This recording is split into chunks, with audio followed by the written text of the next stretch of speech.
গণিতের এক দারুণ শক্তিশালী জগতে সবাইকে স্বাগত। আজ আমরা এমন একটা বিষয় নিয়ে কথা বলবো যার নাম ফিল্ড। এই ফিল্ডই কিন্তু মেশিন লার্নিং বা ডেটা সায়েন্সের একেবারে গোড়ার কথা। স্কুলে আমরা সবাই তো ভেক্টরকে একটা তীর হিসেবেই জেনে এসেছি, তাই না? যার একটা মান আছে আর একটা দিক আছে। কিন্তু মেশিন লার্নিংয়ের দুনিয়ায় এই ভেক্টরের ধারণাটা কিন্তু পুরো অন্যরকম। এটা ডেটা সাজানোর জন্য একটা অসাধারণ শক্তিশালী টুল। ভাবুন তো একবার, একজন রোগীর blood pressure, glucose level, pulse rate, এইসব জরুরি তথ্যগুলোকে কিন্তু একটা মাত্র ভেক্টরের মধ্যে গুছিয়ে ফেলা যায়। দারুণ না ব্যাপারটা? কিন্তু কথা হচ্ছে, এই যে ডেটা ভেক্টর, এগুলোকে নিয়ে ঠিকঠাকভাবে কাজ করার জন্য আমাদের ঠিক কী ধরনের সংখ্যা পদ্ধতি লাগবে, আর এখানেই কিন্তু গণিতের আসল মজাটা শুরু হয়। চলুন তাহলে এই ভেক্টরদের জগতের খেলার নিয়মকানুনগুলো একটু জেনে নেওয়া যাক। গণিতের ভাষায় যাকে বলে ফিল্ড। আচ্ছা, একটা ফিল্ডকে অনেকটা একটা খেলার মাঠের মতো ভাবা যেতে পারে, যেখানে সংখ্যাগুলো কিছু একেবারে নির্দিষ্ট আর ভরসাযোগ্য নিয়মকানুন মেনে চলে। আর এই নিয়মগুলোই নিশ্চিত করে যে আমাদের সমস্ত হিসাবনিকাশ যেন সবসময় ঠিকঠাক থাকে। কোনো একটা সংখ্যা পদ্ধতিকে যদি ফিল্ড হতে হয়, তাহলে তাকে মোট ৬টা মৌলিক নিয়ম মেনে চলতেই হবে। যেমন, তার মধ্যে একটা 0 আর 1 থাকতেই হবে, দুটো সংখ্যা যোগ বা গুণ করলে তার ফলটা ওই সিস্টেমের মধ্যেই থাকতে হবে, আর প্রত্যেকটা সংখ্যার একটা বিপরীত সংখ্যাও খুঁজে পাওয়া জানা চাই। চলুন, নিয়মগুলো কি একবার দেখে নিই। আচ্ছা, আমাদের সবচেয়ে পরিচিত সংখ্যা পদ্ধতি কোনটা? পূর্ণ সংখ্যা, তাই তো? বা ইন্টিজার্স।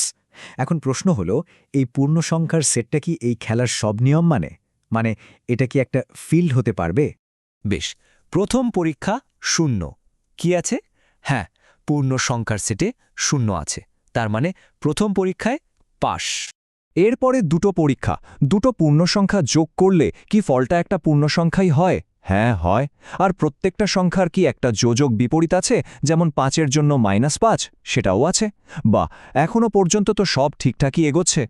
পূর্ণ সংখ্যার সেটে একও তো আছে, আবার দুটো পূর্ণ সংখ্যাকে গুণ করলেও ফলটা একটা পূর্ণ সংখ্যাই হয়।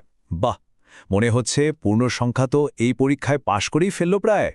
কিন্তু এখানেই আমাদের এই পরিচিত সিস্টেমটা একেবারে ভেঙে পড়ে। পূর্ণ সংখ্যা একদম শেষ, আর সবচেয়ে জরুরি পরীক্ষাটাতেই ফেল করে যায়। সমস্যাটা হলো গুণ করার বিপরীত সংখ্যা নিয়ে।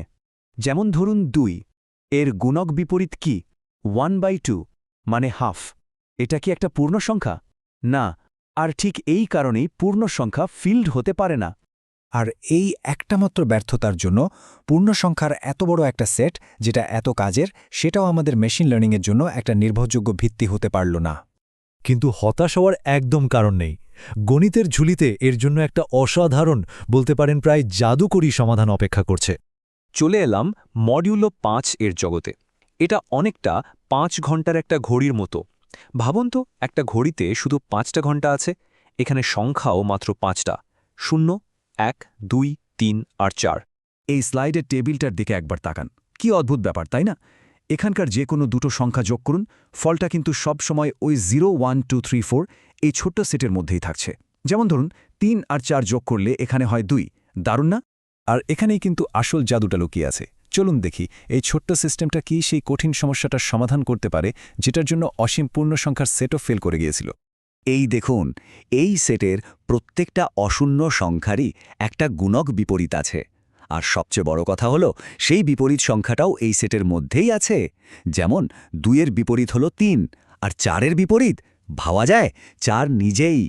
তার মানে কি দাঁড়ালো, এই ছোট্ট সসীম সিস্টেমটা একটা নিখুঁত ফিল্ড, কারণ এটা সবকটা নিয়ম মেনে চলে, যেখানে কিনা অসীম পূর্ণ সংখ্যার সেটটা মাত্র একটা নিয়ম ভাঙার জন্য ফেল করে গিয়েছিল।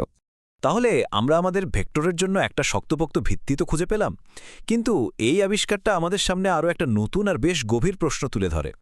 আমরা তো দেখলাম যে ইন্টিজার্স মডিউলো 5 একটা ফিল্ড, কিন্তু 5 সংখ্যাটা কি স্পেশাল? এই চালাকিটা কি যে কোনো সংখ্যার জন্যই কাজ করবে?